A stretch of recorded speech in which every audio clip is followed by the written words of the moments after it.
السلام عليكم ورحمة الله تعالى وبركاته. إلى حضرة النبي المصطفى صلى الله عليه وسلم وإلى أزواجه وذريته وإلى أصحابه وإلى التابعين وإلى التابع التابعين وإلى العلماء والنقباء والنجباء وإلى أولياء الصالحين وإلى آبائنا وأمهاتنا وإلى المسلمين والمسلمات والمؤمنين والمؤمنات، وخصوصا إلى مؤلف الكتاب شيخ الحديث شيخ زكريا ابن شيخ يحيى رحمه الله تعالى بسير الفاتحة.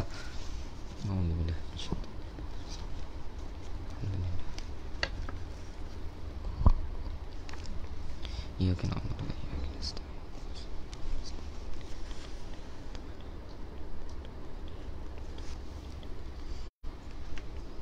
إن الحمد لله نحمده ونستعينه ونستهديه ونستغفره ونؤمن به ونتوكل عليه ونعوذ بالله من شرور أنفسنا ومن سيئات أعمالنا. من يهده الله فلا مضل له ومن يضلله فلا هادي له.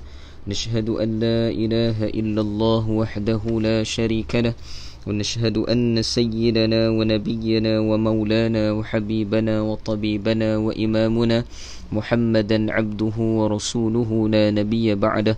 اللهم صل وسلم على نور أنوار وسير أسرار وترياك الأغيار ومفتاح باب اليسار سيدنا ومولانا محمدا المختار وآله أطهار وأصحابه الأغيار عدد نعم الله وإفضاله. فقال سبحانك لا علم لنا إلا ما علمتنا إنك أنت العليم الحكيم. فقال رب اشرح لي صدري ويسر لي أمري واحلل عقدة من لساني يفقه قولي، ولا حول ولا قوة إلا بالله العلي العظيم.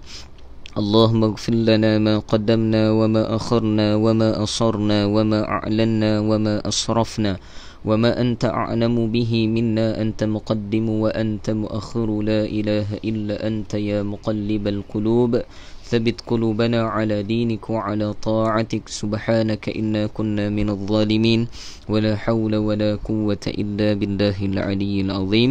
أما بعد، صحاب الفضيلة، para alim ulama, para asatidah, Waalaikumsalam, timah, para tuan-tuan guru yang saya muliakan, bonda saya di sebelah ni, semoga Allah Subhanahu wa taala memanjangkan usia beliau dalam keberkatan dan Allah taala mempermudahkan setiap urusannya, Allah kabulkan setiap hajatnya, dan juga pada keluarga saya di hadapan ni, semoga Allah Subhanahu wa taala juga merahmati mereka, dan juga sidang penonton dan pendengar di Facebook Live Madrasah Ar-Raudah.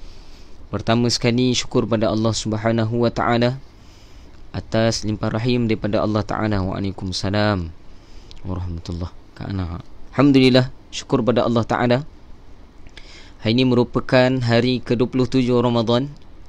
Hari ke-27 Ramadan, dan para ulama kebanyakannya, ada kajian para ulama, antaranya tak silap saya kajian daripada Al-Imam Abu Hamid Muhammad bin Muhammad Al-Ghazali rahimahullahu ta'ala, yang meninggal pada tahun 505 Hijrah, yang mengatakan dalam kajiannya, kalaulah awal Ramadan itu jatuh pada hari Jumaat, maka kebanyakan Lailatul Qadar yang melalui pengalaman dia, yakni Syekh Zakaria, Syekh Ghazali, yakni Imam Ghazali rahimahullahu ta'ala, melalui pengalaman dia mengatakan bahawa Lailatul Qadar mungkin jatuh pada tanggal 27 Ramadan. Kalau kita lihat pada tahun ini, Jumaat jatuh, hari pertama Ramadan jatuh pada hari Jumaat, maka kebanyakannya para ulama sebut jatuh pada malam 27. Ni malam tadilah. Tahniahlah bagi mereka yang sempat beribadat kepada Allah Ta'ala dengan banyak. Jangan lupakan doa kat saya. Saya dah sebut dah semalam, amanah tu, jangan tak lakukan amanah tu. Oi, ustaz sebut tu amanah. Alhamdulillah, syukur pada Allah Ta'ala, pada hari ini kita masih dipilih oleh Allah Ta'ala. Ada lagi beberapa hari, baki masa lagi, yakni 3 hari. Bagi mereka yang tak mampu, tak dapat pada malam semalam, yakni malam 27, ada peluang lagi, yakni pada malam ke-29. Ada juga pandangan ulama mengatakan pernah berlaku Lailatul Qadar itu pada malam ke-29. Maka sama-sama kita rebut, jangan memadai pada hari ini saja. Sebab kita tak tahu bila yang Allah Ta'ala Allah rahsiakan keadaan ni, Allah rahsiakan malam ini. Sebab malam ni terlampau istimewa, yang mana hanya dalam setahun, kita dah baca dah, hanya setahun hanya sekali saja berlaku malam Al-Qadar ini. Alhamdulillah, semalam kita bahas panjang tentang pandangan-pandangan para ulama, yakni melalui pandangan para sahabat Nabi, mulai pada hadis Nabi, kemudian pada pandangan para sahabat Nabi, kemudian pandangan daripada para imam mazhab. Kenapa Ustaz sampai imam mazhab pun kita kena ambil kira pandangan mereka? Sebab mereka ini antara mereka yang diberi faham oleh Allah Ta'ala, antara orang yang diberi faham oleh Allah Ta'ala terhadap hadis baginda Nabi SAW. Para imam mazhab ditulis oleh para ulama mujtahid. Mereka ni sekurang-kurangnya untuk mengeluarkan satu mazhab di dalam Islam, sekurang-kurangnya tabaqat dalam ilmu hadis perlu menghafal 500,000 hadis. Gelaran bagi mereka yang menghafal 500,000 hadis, kalau dalam bidang fiqh, maka dia diberikan namanya adalah mujtahid mutlak. Ustaz, kenapa sampai 500,000 hadis? Banyaknya hadis kena hafal. Ya, sebab di sini adanya untuk memahami satu hadis, kita tak boleh faham satu hadis itu dengan satu hadis itu saja. Kadang-kadang satu hadis itu diterangkan pada hadis yang lain. Sebab tu para ulama terdahulu mereka sangat faqih dalam bidang hadis, sehingga mereka mampu untuk keluarkan mazhab. Siapa dia? Yang saya sebutkan semalam. Nak tahu, tengok baliklah video tu. Kita tak ulang hari ni. Ya, Alhamdulillah, hari ni kita bacakan seterusnya hadis berkaitan juga dengan malam Al-Qadar. Hadis ini dikeluarkan daripada ataupun diriwayatkan daripada Sayyidina Ubadah bin Samit radhiyallahu anhu. Qala musannif rahimahullahu ta'ala nafa'ana bihi wa bi'ulumihi fid darain amin ila an qala an Ubadah bin Samit radhiyallahu anhu annahu sa'ala Rasulullah sallallahu alaihi wasallam an lailatul qadri faqala fi ramadana fil ashri awakhir fa innaha fi lailatul witri في 21 أو 23 أو 25 أو 27 أو 29 أو آخر ليلة من رمضان من قامها إيمانا واحتسابا غفر له ما تقدم من ذنبه ومن أماراتها أنها ليلة بلجة صافية ساكنة ساجية لا حارة ولا باردة كأن فيها قمرا ساطعا ولا يحل لنجم أن يرمى به تلك الليلة حتى صباح ومن أماراتها أن الشمس تطلع صبيحتها لا شعاع لها مستوية كأنها القمر ليلة البدر وحرم الله على الشيطان أن يخرج معها يومئذ. رواه الإمام أحمد وبيهقي رحمة الله عليهم. Daripada Sayyidina Ubadah bin Samit radhiyallahu anhu telah bertanya kepada Nabi SAW tentang Lailatul Qadar. Hadis ini telah ditanya ataupun dimulakan daripada perawi yang pertamanya, yakni sahabat Nabi adalah Sayyidina Ubadah bin Samit radhiyallahu anhu, yang bertanya kepada Rasulullah SAW berkaitan dengan Lailatul Qadar. Lalu baginda SAW bersabda, Lailatul Qadar berlaku pada bulan Ramadan, yakni pada 10 yang akhir. Ni hadis lagi satu menyatakan pada 10 yang akhir. Sesungguhnya Lailatul Qadar berlaku pada malam-malam yang ganjil. Bila kita sebut ganjil ini, kita dah tahu penafsiran. Kalau 30 macam mana susunan ganjil dia, kalau 29 macam mana susunan ganjil dia. Pada malam ke-21, 23, 25, 27 atau 29, ataupun pada malam terakhir dari bulan Ramadan. Pada malam terakhir pun mungkin boleh berlaku. Maka kita ada baki 3 hari lagi. Sesiapa yang bangun beribadat pada malam-malam itu dengan iman dan niat untuk mendapat ganjaran, semua dosanya yang terdahulu akan diampunkan. Masya Allah. Para ulama sebut dah dosa yang terdahulu ni dosa apa? Yakni dosa kecil gitu. Kalau dosa besar macam mana ustaz?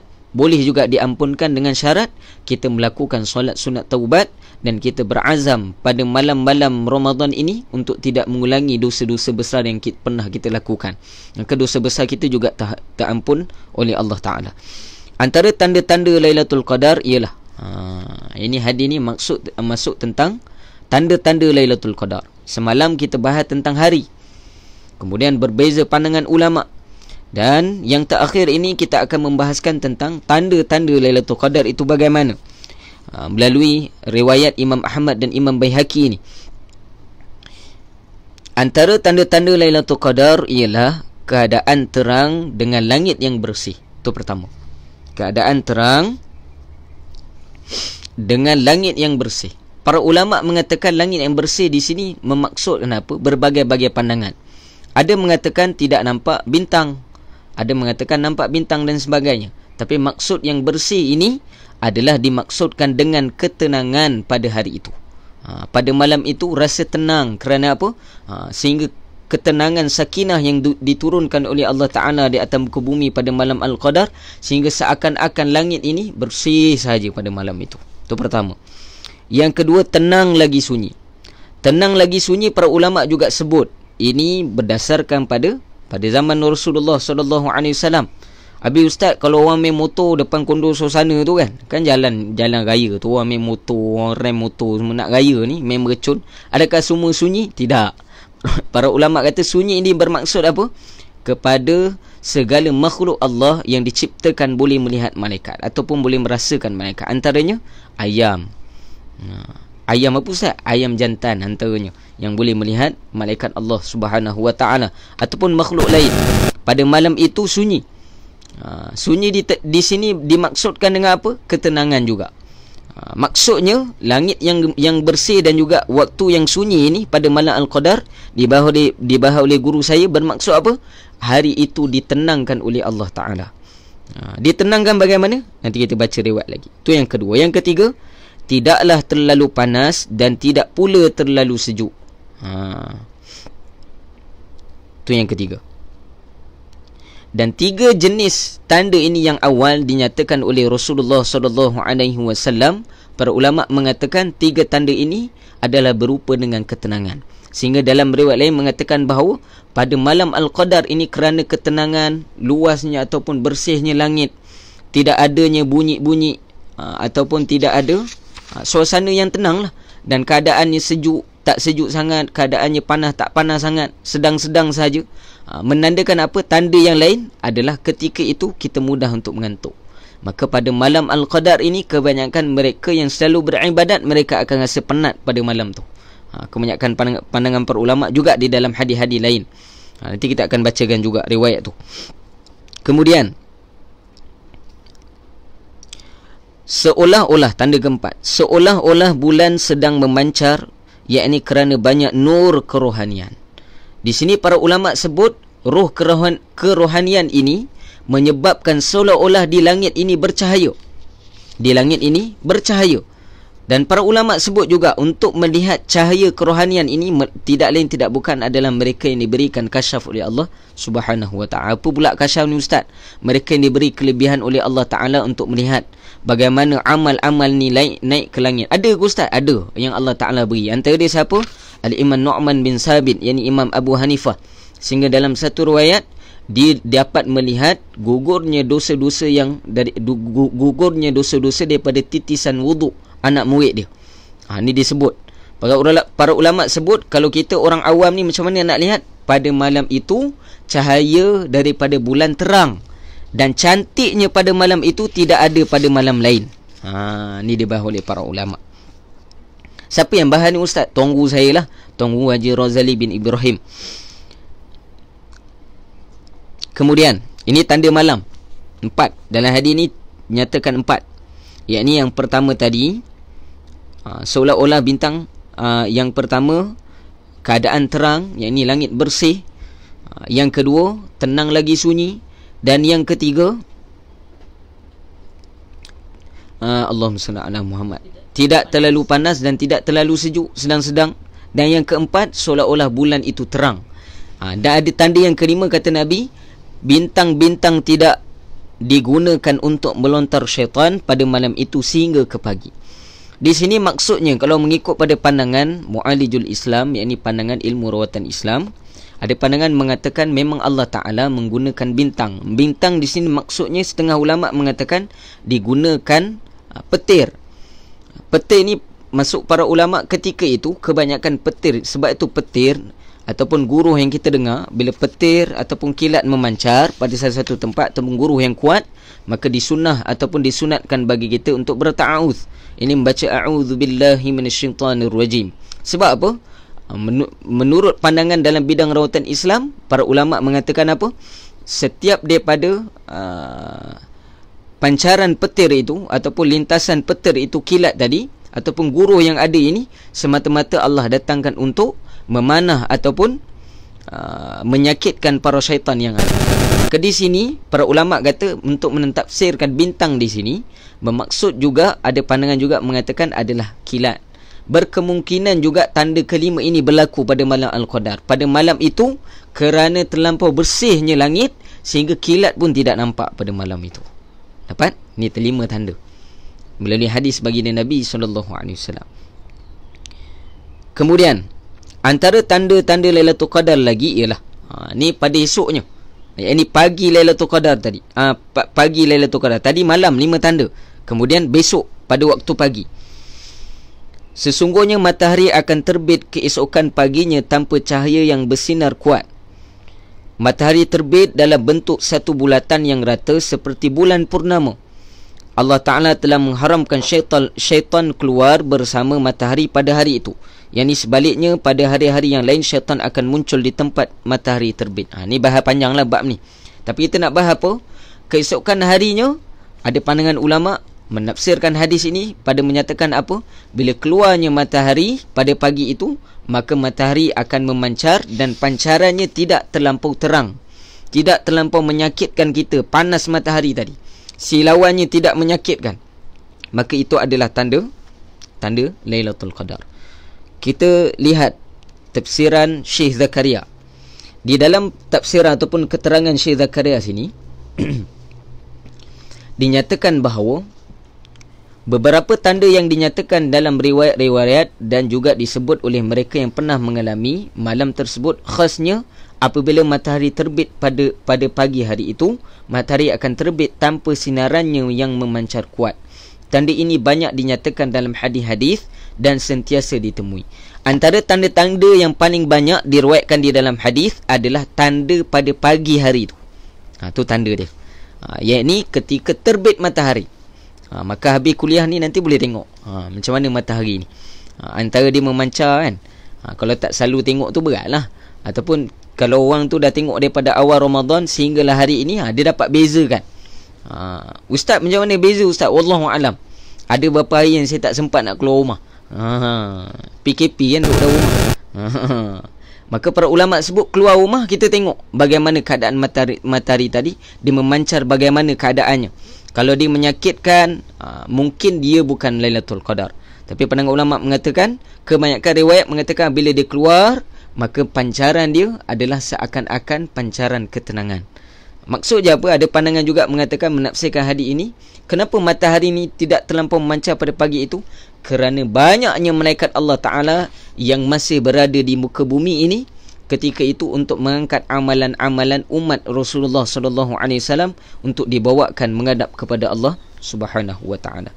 Dan juga diriwayatkan daripada sini, di dalam riwayat juga, kata Syekh Zakaria di sini, daripada Sayyidina Abdah bin Abu Lubabah radhiyallahu anhu, ini sahabat Nabi, berkata, saya telah merasai air laut pada malam ke-27 Ramadan. Ini pandangan sahabat pula. Dia dalam riwayat ni Syekh Zakaria datangkan, dia merasakan air laut pada malam itu. Air laut mana Ustaz? Wallahualam, tidak dinyatakan dalam riwayat ini. Dan sesungguhnya saya telah mendapati air laut itu betul-betul tawar. Ini pertama, sabar. Kemudian Sayyidina Ayub bin Khalid rahimahullahu ta'ala, ini ulama pula, berkata, saya terpaksa mandi pada satu malam. Saya telah mandi dengan air laut lalu mendapati air itu tawar. Ni pandangan ulama yang kedua, pandangan ulama pula. Kemudian ada lagi kisah ini berlaku pada malam yang ke-27. Dua-dua rasa air laut tawar ni pada malam ke-27. Para masyayikh menulis bahawa pada malam Lailatul Qadar semua benda akan bersujud, sehingga pokok pun akan rebah ke bumi dan kemudian akan bangun kedudukan asal kembali. Walau bagaimanapun, perkara-perkara sebegini adalah berkaitan dengan kasyaf dan tidak dapat disedari oleh semua orang. Tiba-tiba je kan, nak kuat, nak baik cerita kita, nak sedap cerita dengan orang pula. Semalam aku nampak pokok kelapa sujud lah, apa itu ini. Ini para ulama sebut bagi mereka yang betul-betul ahlullah, kekasih Allah Subhanahu wa ta'ala, yang dibukakan baginya kelebihan. Benda ni berat. Kita pokok bergerak sikit pun dah lari, macam mana kan? Macam mana nak tengok pokok sujud? Ada suara sikit pun dah lari kan? Nak pergi beli air kat kampung luar rumah pun ajak orang teman. Macam mana nak kata kasyaf? Para ulama sebut kebanyakan mereka yang kasyaf, Allah Ta'ala beri kelebihan ini. Dan ada pandangan ni, pandangan daripada sahabat dan para ulama, bahawa ada juga pandangan mengatakan air laut menjadi tawar. Akan tapi perkara ini didapati oleh siapa? Oleh mereka ini. Dan hanya mereka sahaja tahu kebenaran perkara tadi ataupun tidak. Maka di sini kita perlu husnuzan. Dan satu lagi riwayat saya akan bawakan tentang tanda lagi. Ni ringkas saya buat ni. Hadis yang diriwayatkan oleh Abu Sa'id Al-Khudri radhiyallahu anhu, yang mana baginda sallallahu alaihi wasallam ketika itu beliau berkata bahawa sesungguhnya Rasulullah sallallahu alaihi wasallam telah beriktikaf pada 10 hari pertama dari Ramadan. Kata Said Al-Khudri, Sayyidina Said Al-Khudri radhiyallahu anhu, Nabi dah mula iktikaf kat masjid. Maksud dia membahagikan masa seluruh hari Nabi ini sepanjang hari di masjid, yakni pada 10 hari yang pertama. Dah tidur kat masjid, dah ambil kat amal ibadat kat masjid dah waktu itu. Dan kemudian 10 hari pertengahan dan dalam satu kemah dari Turki. Disebut dari riwayat, kemudian baginda telah menghulurkan kepalanya keluar lalu berkata, sesungguhnya aku beriktikaf 10 hari pertama untuk mencari malam tersebut, yakni malam Al-Qadar. Kemudian aku beriktikaf 10 hari pertengahan, lalu aku didatangi dan dikatakan kepadaku bahawa Lailatul Qadar ialah di dalam 10 hari yang terakhir. Sesiapa yang telah beriktikaf bersamaku, hendaklah dia beriktikaf lagi pada 10 akhir. Di zaman Nabi, para ulama mengatakan sepanjang Ramadan kebanyakan Nabi dan juga para sahabat beriktikaf di masjid untuk mencari malam Al-Qadar. Allahu Akbar. Tengok Nabi dengan sahabat punya sungguh nak cari malam Al-Qadar. Sesungguhnya aku telah diperlihatkan malam tersebut tetapi kemudian telah dilupakan. Sesungguhnya aku telah bermimpi bahawa aku telah bersujud di dalam lecak pada pagi Lailatul Qadar. Maka carilah kamu akan malam itu pada 10 malam yang terakhir dan carilah pada malam yang ganjil. Sayyidina Abu Sa'id radhiyallahu anhu berkata bahawa hujan telah turun pada malam tersebut dan masjid yang berbumbungkan daun tamar telah bocor. Ya, ini para ulama mengatakan di zaman Nabi masjid dia dibuat, masjid bumbungnya diperbuat daripada pelepah tamar. Ini daun-daun tamar untuk menjadikan bumbung pada Masjid Nabawi dulu. Maka pada malam itu sabda Rasulullah, hujan turun. Dan kata Abu Sa'id Al-Khudri, bila dia keluar daripada rumah, dia melihat bahawa hujan telah turun. Kedua mataku telah nampak kesan lecak pada dahi Rasulullah sallallahu alaihi wasallam. Ini tanda yang seterusnya, mengatakan bahawa selepas daripada subuh itu ataupun semasa malam itu, Abu Sa'id Al-Khudri keluar daripada rumah, dia mendapati pada malam yang dinyatakan malam Al-Qadar oleh Rasulullah itu, berupakan malam itu turunnya hujan daripada Allah Ta'ala. Turun hujan pada malam Al-Qadar tadi. Maka para ulama sebut ni salah satu tanda dia. Akan tapi pandangan yang paling rajih mengatakan bahawa, dan hadis ini riwayat an muttafaqun alaih. Muttafaqun alaih ni siapa? Riwayat Bukhari dan Muslim, sahih. Para ulama mengatakan di sini pandangan ini juga kuat, mengatakan pada pagi Lailatul Qadar itu kita akan dapati hari itu adalah hujan. Bagaimana keadaan hujan? Disyarahkan oleh para ulama. Bagaimana hujannya? Dibahas oleh para guru kita bahawa hujannya tidaklah terlampau lebat, hanya renyai-renyai sahaja. Tadi saya duduk dekat luar tadi sebelum subuh waktu azan. Tak tahulah tempat lain, saya tengok dekat rumah saya ni ada hujan renyai sedikit. Wallahu a'lam. Ustaz, betul ke malam ni? Wallahu alam. Yang tahu hanya Allah Ta'ala sahaja. Jadi kita hanya serahkan kepada Allah Ta'ala terhadap ketentuan Lailatul Qadar tadi. Akan tapi tanda-tandanya yang paling kuat sama-sama nanti kita tengok. Lepas ni matahari nak terbit nanti ni, kita tengok bagaimana. Bila waktu terbit matahari ini, lebih kurang, saya senang nak sebut, lebih kurang dalam 7.20, 7.25. Kita keluar, kita tengok kejap bagaimana keadaan matahari. Boleh semua insya-Allah. Wallahu ta'ala a'lam. Ini antara tanda yang disebut oleh Syekh Zakaria melalui hadis-hadis baginda Nabi sallallahu alaihi wasallam. Maka para ulama menyebut di sini, tak kisahlah tanda bagaimanapun, sebaik-baiknya kita tetap menjalankan, walaupun misal kata memang berlaku pada malam ini, misal kata Allah tentukan pada malam ini, maka adakah besok kita tak beribadat lagi? Jangan, kita tetap beribadat, sebab ada lagi satu hari lagi ataupun 2 hari yang disebut dalam hadis ni, bahawa pada malam ke-29, dan Nabi sebut kalau tak ada pada malam yang terakhir. Dan malam terakhir nanti kita akan bahaskan pada hadis yang seterusnya. Wallahu ta'ala a'lam. Tetap kita istiqamah dalam beribadat kepada Allah Ta'ala, walaupun ada tanda ataupun tidak. Di sini menguji keimanan kita, sama ada kita istiqamah ataupun tidak. Akan tapi tanda-tanda ini sebagai pengajaran bagi kita ataupun panduan bagi kita untuk menandakan ataupun menandakan kesungguhan kita untuk tahu bagaimana malam Al-Qadar tadi.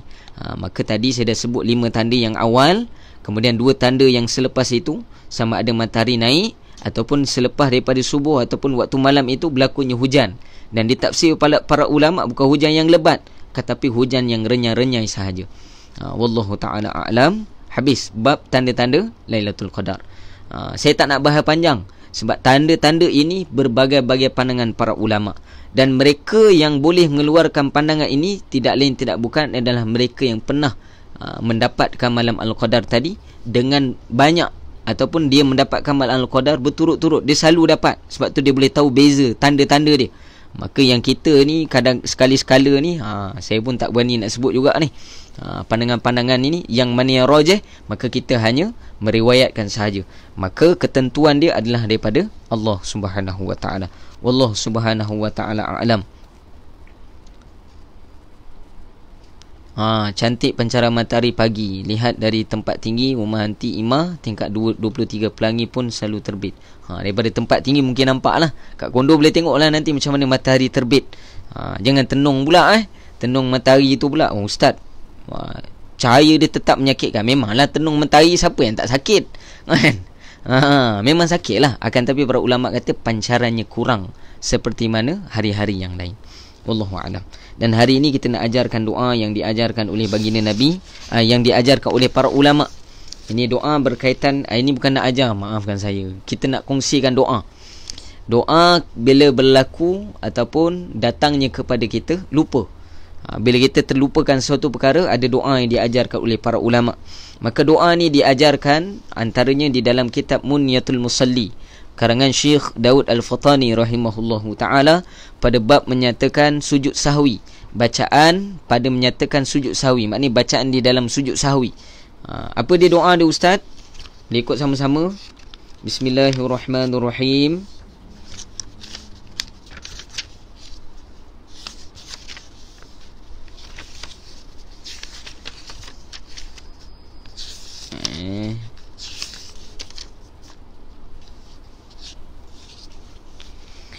Bismillahirrahmanirrahim.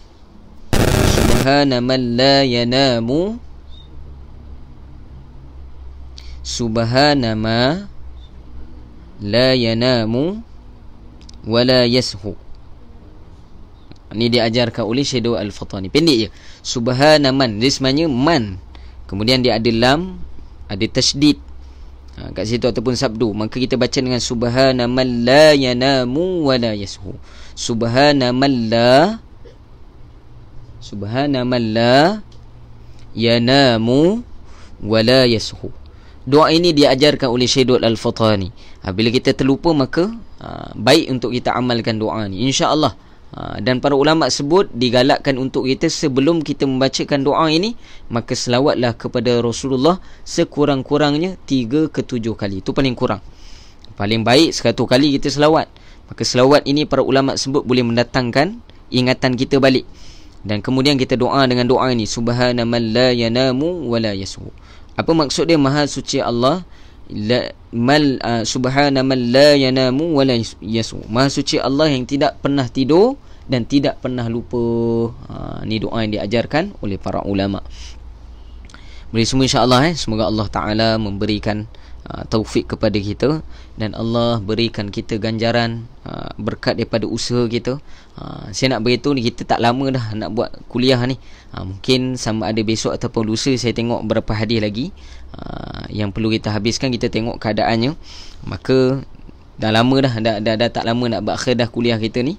Semoga Allah Subhanahu Wa Taala beri istiqamah pada kita, Allah beri kekuatan pada kita, dan Allah berikan kefahaman ilmu agama Allah Subhanahu Wa Taala. Dan seterusnya yang paling besar, Allah memilih kita untuk mendapatkan malam Al-Qadar Allah Subhanahu Wa Taala, yang mana disebutkan sebelum ini bahawa kalau kita dapat beribadat pada malam ini, kita akan seumpama dikira ibadat kita ini seumpama beribadat 83 tahun 4 bulan tanpa henti. Dan para ulama sebut doa-doa pada malam ini, disebutkan juga doa-doa pada malam Lailatul Qadar ini dikira doa seperti seumpama doanya para Bani Israel. Maksud dia para nabi-nabi terdahulu, nilai doa pada malam Al-Qadar ini disebutkan oleh para ulama seumpama doanya para nabi-nabi. Dan juga pada malam ini juga secara disimpulkan keseluruhan, yang mana malam ini adalah malam pengampunan, dan malam ditetapkan beberapa perkara bagi orang beriman kepada Allah Subhanahu Wa Taala. Maka sangat rugi bagi mereka yang tidak berusaha untuk mendapatkan malam ini. Dan perkara ini para ulama sebut tidak lain tidak bukan melainkan pilihan daripada Allah Taala melalui keazaman dan usaha kita untuk mendapatkan malam ini, insya-Allah.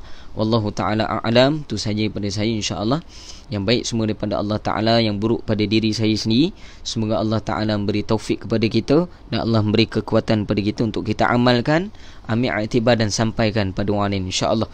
Bismillahirrahmanirrahim. Alhamdulillahirabbil alamin. Wassalatu wassalamu ala asyrafil anbiya'i wal mursalin sayyidina wa maulana Muhammadin wa ala alihi wa sahbihi ajma'in. اللهم إنا نسألك رضاك والجنة الفردوس مع رسول الله صلى الله عليه وسلم ونعوذ بك من سخطك والنار. اللهم إنك عفو كريم تحب العفو فاعف عنا وأن والدينا وجميع المسلمين والمسلمات برحمتك يا أرحم الراحمين والحمد لله رب العالمين. Cantik betul. Mungkinlah nanti kita boleh tengok sama-sama, insya-Allah. Sama-sama, insya-Allah. Wallahu taala alam wa billahi taufik wal hidayah. Wassalamualaikum warahmatullahi taala wabarakatuh.